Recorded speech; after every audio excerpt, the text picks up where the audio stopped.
Hello, everyone. I'm Tracy. Thank you so much for joining me today.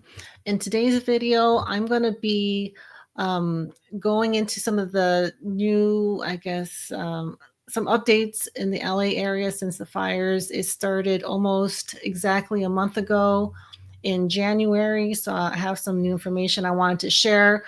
I'm also going to be talking about the investigation that Trump has ordered to look into the high-speed rail project that's been underway in California for some time. And it looks like things have not been going well. If you're not aware, it's a very expensive project and a lot has been spent already, but it looks like Trump is ready to put an end to that. And I was really refreshed to hear that. And then I'll end with some predictions and point out some areas that I think are a priority for redevelopment. So let me start out with this really interesting picture. This is from my friend Stacy's house in the Palisades. Her house was not burned. The neighborhood was, but her house is not destroyed. Only one destroyed, and it was the Christmas tree. On the left there, you can see where it was, and it is by the smart meter. And then you can see the damage or the what's left of it. And this is a normal burn pattern. The limbs and the pine, the the needles are gone, but the trunk is fairly intact. So I do believe this was like a regular fire, but how amazing is it that that was the only thing? I mean, look at all this other stuff. I think some of the vines here were burned, but the house is fine. But I thought it was really interesting that the Christmas tree was the only thing that burned. I'm also hearing a lot of people that lost their homes are very determined to rebuild, and I'm really glad to hear that. I think if you have the means, you have the time, I think you really should rebuild. I would suggest to just keep updated with the new changes. The zoning laws, I believe, have already been changed because after you rebuild, the neighborhood might look very different from what it did. So that is my recommendation, and just keep up with the changes. I know with even if a house did survive, they were told that it's going to take 12 to 36 months till they can move back in. So it doesn't seem like the recommendation that Trump gave to let people get started right away. It doesn't look like the politicians are taking that advice. All right, so let me show this clip. And this is from a channel of an assemblyman named Caro DeMaio. I really like the information he provides. I highly recommend going to his channel and getting his info there. Let me just try to get it. He's going to talk about the high-speed rail project. And this was approved in 2006, and it was proposed to cost $8 billion. But a lot more has been spent, and very little progress has been done. I'll play it right here. The project was doomed to failure from the get-go. It was always a grift. It was always designed to fleece taxpayers perpetually and never actually do a project. Here's Trump basically saying, let's pull the plug. And President Trump is calling for an investigation now into California's high-speed rail. The original plan for high-speed rail was to take riders from LA to San Francisco. Future plans include connecting Sacramento to that system. The original cost estimate was around $33 billion. By last February, the project had increased to between 89 and upwards of $128 billion. $133 billion, honey. Nope. You're out of range. It's not 80 billion. 133 billion. Today, the president, during a news conference, claimed the project is grossly mismanaged. The train that's being built between Los Angeles and San Francisco is the worst managed project I think I've ever seen. And by the way, I need to correct the president there. It was originally proposed to be between those two areas, but right now it's like between Merced and Stockton. a small little sliver. And again, even that is not going to happen. And I've seen some of the worst. Billions and billions, hundreds of billions of dollars over budget. In fact, I read where you could take every single person that was going to go on the train and get the finest limousine service in the world and take them back and forth with limousines, and you'd have hundreds of billions of dollars left over. It is the worst thing, and we're going to start an investigation in that because it's not possible. I built for a living, and I build on time, on budget. It's impossible that something could cost that much. And now it's not even going to San Francisco, and it's not going to Los Angeles. They made it much shorter. High-speed rail responded in a social media post saying, "Ignore the noise. We're busy building as we enter the track laying phase. 171 miles are under active construction, and we've already," they say, "completed 50 major structures, completed 60 miles of guideway, completed full enviro clearance from SF to LA, created." God, these asshats need to be arrested and indicted and convicted of felony fraud against.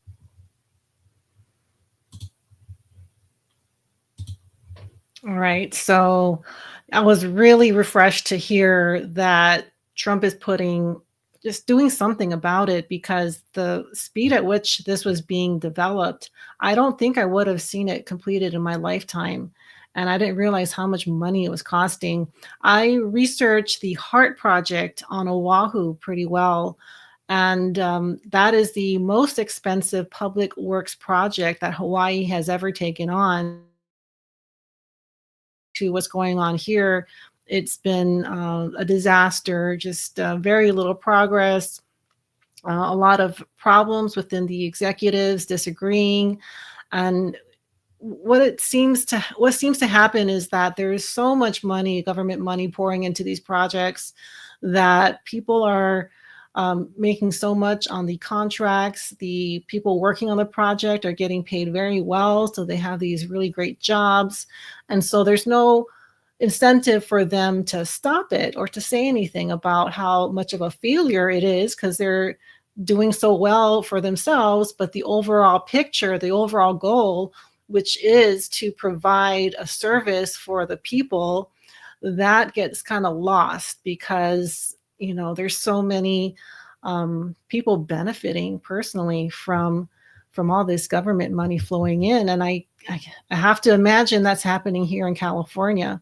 So I was really happy to hear about it. And we just, in California, we hear very little about these public works projects. And here's just a little clip from, I think this is from the video I did about LA 2.0, the project that is slated to be completed, I think, by 2028. But, it does create a lot of jobs, some of them very well-paying jobs, a lot of multi-million-dollar contracts. So I can see why it seems like a good idea at first. So I just wanted to let as many people know, and I highly recommend going to Carl's page, signing up, and joining the movement that Reform California. If you're planning to stay in California, just be very aware of what is going on behind the scenes. Here is a small map of the High Rail project plans. Again, none of it has been completed. And, when I heard about it, I think I probably voted for it because it just seems like a great idea, to be able to get on a train and within a couple hours be up north. But I don't think that is going to happen. And I've felt that way for some time. And okay, so just make sure. All right, now I'm going to go into some areas that I think are at the highest risk for, how do I say this? Land seizures. So areas where the government is going to need to clear in order to put up these public works projects. So I'll start out with the bigger picture. And so here's a clip from Watch Duty.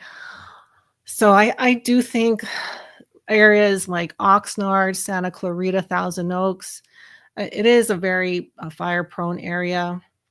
I do see those areas being at high risk. But as we have seen in the last month, it really is really hard to know, what areas are going to get burned next. Okay, I guess there's some that are planned. All right, so let me pull up a more detailed map of the metro plans, and some of these lines are completed, not many, but I'll point out the ones that I think are going to be on the fast track.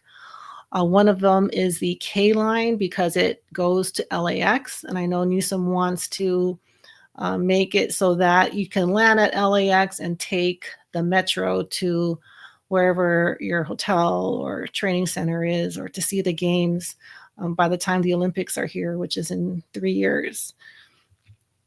Okay, and here's a little bit larger of a map of LA County. So this cluster in the middle, that's downtown. And the area that, or aside from the K line you can't really see. It's kind of, kind of jammed in there. But if you see the red line and then there's a number 10, that is an active project. I think that is going to be fast tracked, and it takes a right turn to the left. You see the 4, 9, and 10. That's completed.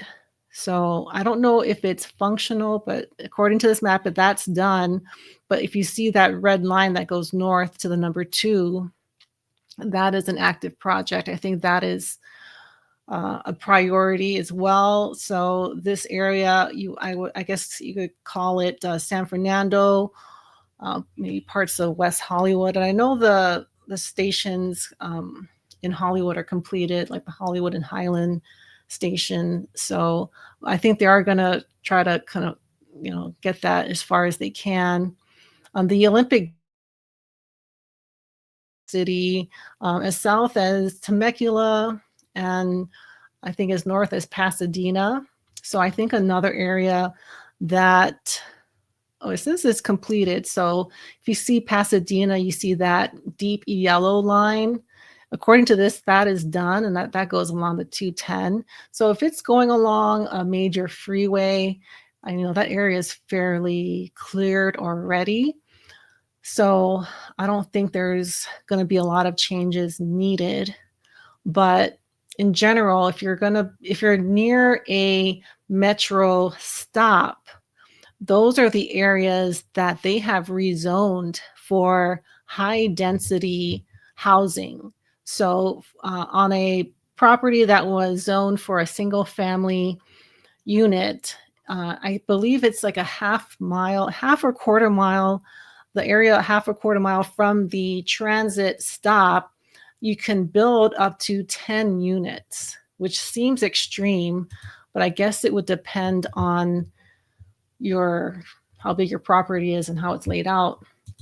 But I do think, looking at that map, if you want to get an idea of how your area is going to change, I would look at that map and just try to figure it out from there, because things are happening really fast. I mean, they've already passed, I don't know if it's a bill, but they have made it so that if you're going to rent out your property, you have to register with the state so that they could approve the price. They're doing this all in the name of price gouging. So that restriction has been put in place to prevent price gouging because so many people lost their homes. They don't want people to get ripped off. And I understand that. And at first it sounds really good, but the bigger picture is the state is infringing on property owners' rights. You shouldn't have to register a listing with the state and let them approve the price. It should be the market that, decides that. But we've been seeing in the Los Angeles area, little by little, property rights being infringed on, like with the short-term rentals being, a lot of them are banned or very limited to the point where it's not really worth having it in some cases. And now I guess if you want to rent out your entire property, it might not even be worth doing that too if you have an investment property. And I just want to make sure. Okay. Well, I'll put a link to these maps, and it is included in my video, LA 2.0, which Newsom alluded to, or not alluded to, he proposed that that is going to be the Marshall Plan, and he wants it done by the time of the Olympics. So I really apologize. There's noise, and I really tried to wait for it to go away, but there's just a lot of things going on at my house today. So I'm going to cut it there. But the main reason I wanted to make this video is that I just wanted to encourage people, especially if you're in California, to keep up with these changes and know your property rights and know what the plans are going forward so you can be prepared, whether you're going to stay in the city and, put up with it. I know that sounds really bad. Or if you're going to relocate to an area where these things aren't happening. I know not every person and individual is able to do that. But if you are, I would highly suggest thinking about it and just making plans.